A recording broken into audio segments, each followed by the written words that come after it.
Whether it's an interview, a first date, or just a conversation with someone you don't know well, we've all had times where things didn't go well because we were uncomfortable or nervous. That feeling sucks. So in today's video, we're going to go through some easy ways to look and feel more confident in those moments where you might have previously felt nervous. We'll do this by breaking down clips of Tom Holland. One reason Tom seems so charismatic is because of how he handles his mistakes in conversation. In situations where most people would shrink, Tom expands. For example, watch this clip of him playing a guessing game with Jake Gyllenhaal. Note if there's a moment when you smile or feel yourself liking Tom more. We're in London. We're going down the street to a funky beat. Oh, and I'm gonna get a haircut. Oh, I was about to say. You meant freestyle means you can do whatever you want. Oh, sick! I was about to be like, the streets? I was like, he's like. Most people shrink when they make a mistake. They'll look down, hunch their shoulders to take up less space, or get quieter when they speak. In contrast, Tom actually gets louder and more expressive. Here's another quick example. Notice how Tom reacts after realizing he's messed up. Okay, go for it. What tingles when Spider-Man is in danger? A, his spider sense. Q. Oh, it's another question. Oh, yes. Shit, I just gave you the answer. I thought it was like a multiple choice thing. I was like, Q? I was going to say, okay. You could probably spray me for getting that bit wrong. Reacting like that when you accidentally say something stupid shows you're unfazed, which makes you look confident. Another trick you may have noticed, Tom also immediately calls himself out for his mistake. He doesn't try to hide it. If being loud feels unnatural to you, you can start with just a smile. Here's a clip where Tom isn't quite as high energy, but still calls out his mistake and finds humor in it.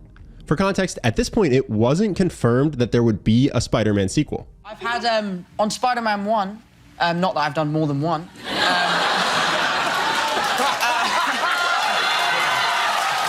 When you misspeak and other people laugh, your body language is the difference between having a vibe of making people laugh or being laughed at. People cue into your body language so much that when giving contradictory words and body language, they will almost always trust what they see over what they hear. For a quick example, watch these two clips. Tom says he's nervous, but he still comes across as confident and likable. Tom H., is that true, and that producers went to extreme lengths to keep you from knowing what actually happens in the film? Yeah, I'm very stressed right now because this is live, so I'm really just trying to sit on it and let these guys do all the talking. I have big hands, so I have to say, we do these panels all the time, and this is the most stressed I've ever been. Before I came on stage, I was like, they're gonna kill me up there. Tom says he's nervous, yet he's smiling, laughing, talking with his hands, and overall comes across great. So the question is, how can you carry yourself with a genuine positivity that feels natural when you're in a situation that normally would make you feel nervous? The trick is to cheat by using your mind-body connection. Research has shown that you can shift the way you feel simply by changing your body language. For example, imagine you're feeling nervous moments before a big event. Your heart is racing, your hands are shaking. It sounds silly, but you can shift that nervousness towards excitement simply by making yourself smile. Tom actually uses this exact trick. It's my biggest and best piece of advice I ever got was from my first director, and he basically said, turn nerves into excitement. And you can like use nerves as a valuable tool to be pumped up for everything. Now that said, a forced smile can make you look nervous or uncomfortable. So what do? Smile beforehand. Before an important phone call or in a car on the way to a date, throw on some happy music and plaster a smile on your face. It'll feel weird at first, but it'll put you in a better mood and kill some nerves. And obviously coming in with positive energy will help it go better too. There's a reason salespeople have been teaching smile before you dial for decades. But you won't always have the chance to prime yourself for nerve-wracking situations. Sometimes you're just put on the spot, like when you're asked a question and don't know how to respond. Most people fear awkward silences, so when they aren't sure how to respond to a question, they fill the silence with filler words like or ah, which makes you seem nervous. But silence can be thoughtful rather than awkward. For example, watch Tom when Jimmy asks a potentially awkward question about how he pays his brother. Essentially, yeah. Does he ever come and say, hey, I'd like a raise? Maybe. Maybe. This is a super easy point, so we'll make it quick. When you pause to think about a question, look up and away rather than down.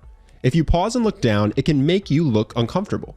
Then your discomfort can make other people feel uncomfortable around you. If you pause and look up and to the side, it just makes it seem like you're thinking without any feelings of awkwardness. Pausing before you answer a question can also help make your response funnier. You, how old were you when you were in your first movie? The movie with Naomi Watts. I would have been about 13, 14. 13 or 14 years Yeah. old. Did you ever at any time consider doing something else for a living? I didn't, but my parents did. Your parents did, yeah. If you want to learn more about the power of a pause in comedy, we'll link to our Dave Chappelle video at the end of this one. Another reason you get nervous when answering questions is that you're trying to give a right answer. You worry if you say the first true answer that pops into your head, you may embarrass yourself or be judged. This is especially true for embarrassing stories, which we'll touch on next, and for things that are potentially vulnerable. Many people incorrectly think that admitting vulnerable emotions shows weakness, so they lie or get defensive. This next clip is hilarious, but it's also not too far from how some people actually act. Are you crying? What's that? Are you crying? Am I crying? No, I'm not crying. You're crying. It's okay to cry. People cry. It's great, but I'm not crying. I'm not a crier. I don't cry. I work out. For some people, being vulnerable is hard. If you don't feel comfortable sharing vulnerable things about yourself, then you can steal a little trick from Tom. He actually used to have the same aversion to crying as Starsky. I went through a phase where I'd never cry about anything, and now I reckon I cry 4 times a week. I don't cry 4 times a week, but I cry a lot. Starts crying now. No, I don't cry that much. I cry like all the time. Tom bounces between sharing and joking, and every time he seems like he's backtracking, he doubles down. I think Bob said you cried on the phone. Is that true? I weeped. Did you really? No, I didn't weep. I did, yeah. You did a little bit? Yeah. No, I was really emotional because I felt like it was all coming to an end. It was bad news. It really was bad news. No, I don't know. You don't have to do this. There's nothing wrong with sharing without joking. But if it's not natural for you yet, then humor is a great first tool for charismatically sharing. Now you may be asking, why is being vulnerable even charismatic? If you can admit vulnerable emotions with a positive attitude, you earn respect because you're sharing something many people would be scared to share. It also helps your internal confidence because you're training yourself to realize there's no emotion you have to hide or pretend you don't feel. Once you've mastered these tips, you no longer have to be afraid of being emotional, embarrassed, or awkward around others. Instead, you can use these past embarrassing moments as inspiration for charismatic storytelling. For example, listen to Tom share a story from shooting stunts in the most recent Spider-Man. So Zendaya would land, and I'm the superhero. I'm supposed to look cool. And she would land, and then I would sort of land like this, and my feet would swing from underneath me, and then she would catch me. And then you're like, cut! I'm like, oh, I'm not doing that. We've said it before, but telling embarrassing stories is a great way to showcase your own confidence. In our last video on Tom Holland, we mentioned a few tricks for this. Activate confident body language, choose high-impact words, and embody your characters. That last point is one we've made in several videos, but it can be intimidating. After all, if you're not a professional actor like Tom Holland, how can you act out all the characters in your stories? The easiest thing is to act out your past self. That should be easy since you're always acting like you anyway. The trick is to realize that the bumbling nervousness of the past can be the thing that makes you charismatic in the present. So just reenact your nerves. For example, watch how Tom shows the excitement and panic he felt when he met Robert Downey Jr. And I see Robert Downey Jr.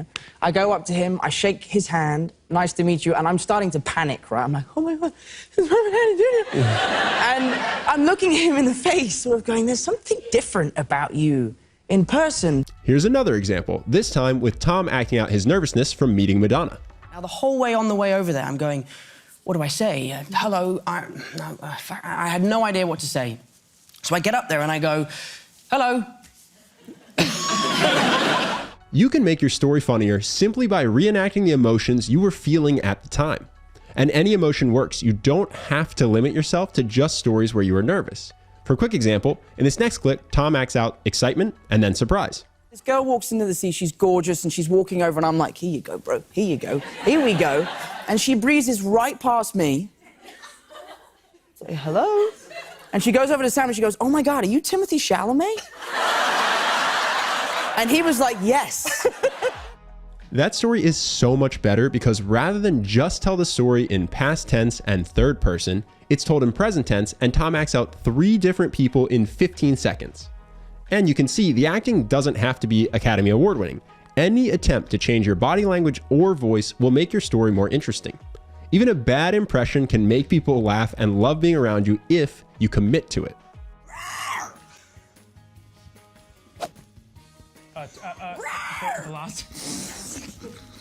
If that seems too over the top, don't worry. You can start by using the easiest type of emotion, a surprised pause. Someone comes up to me and they'll be like, oh my God, you're Spider-Man, hey. And I'm like, hello, how are you? And they go, you're English? They paired me with a kid called Arun, and I was supposed to be his brother or something like that. And Arun is an Indian kid, and when I came in, everyone was like,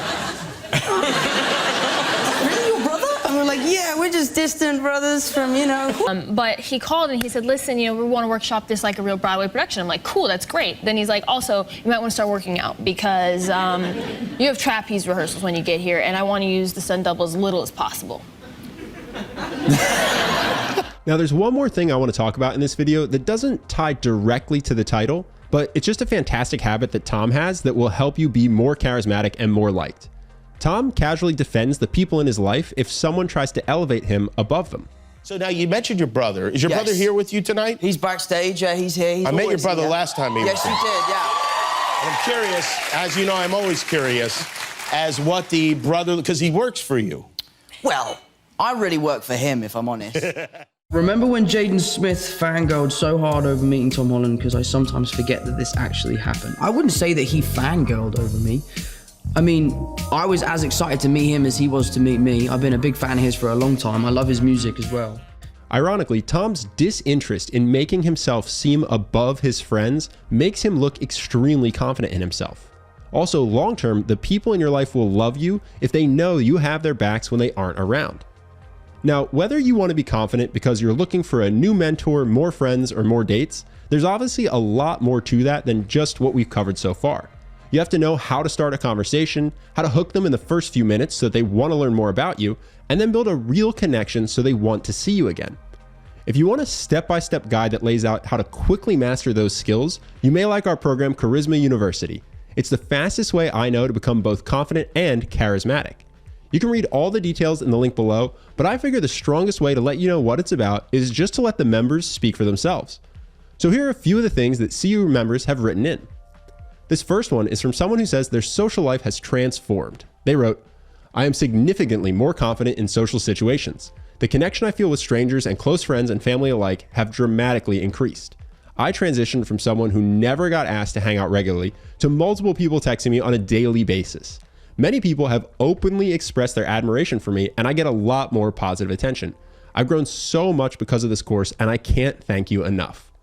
This next one comes from a guy who's been making new relationships. Before going through Charisma University, I didn't know how to bring energy to a group, and I was terrible at meeting new people. Everything in my life has improved after CU, from loving myself and others to creating and developing amazing external relationships. There's so much more joy in my life, and CU has been a huge reason for it. And this last one comes from a guy who joined after a breakup. He says, thank you so much for Charisma University. I thought after completing this course, I'd become a smooth talker and be able to take over any room.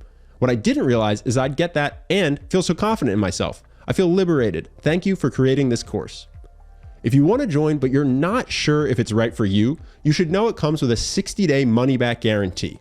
That means you can get a full refund for any reason at all. It's 60 days, even though the course is only 30 days, because we want to make sure that every single member truly feels like they're getting massive value from the course. If not, you can get your full investment back. If you want to learn more, go ahead and click the link on screen now or below in the description. We've had thousands of members go through this course and get a ton out of it, and I would love for you to do the same. Either way, I really hope you enjoyed this video, and I look forward to seeing you in the next one.